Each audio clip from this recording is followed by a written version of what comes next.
नमस्ते। श्री परमज्योति भगवती भगवान का चमत्कार। हिमांशु एवं दिनेश कुमार ठाकुर बरगड़ जिलार सोहेलार चाषी। उभय बहुत दिन धरी भगवत धर्म रे अछंती।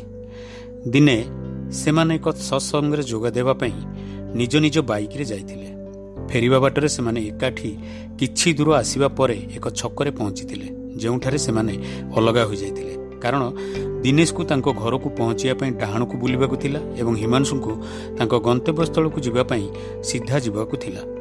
किंतु एही समय अंगुर बोझे एक बड़ ट्रक हिमांशु बाइक को धक्का देला एवं से तले पड़गले। तांको बाइक ऊपर को उठी किछि दूर रे पड़िथिला। दिनेश तांको बंधुंको सहाय्य पई दौड़ी आसीथिले। एक सांघातिक दुर्घटना सत्वे हिमांशुंकर किछि भी आघात होई नथिला एवं तांको बाइक मध्य संपूर्ण ठीक थिला।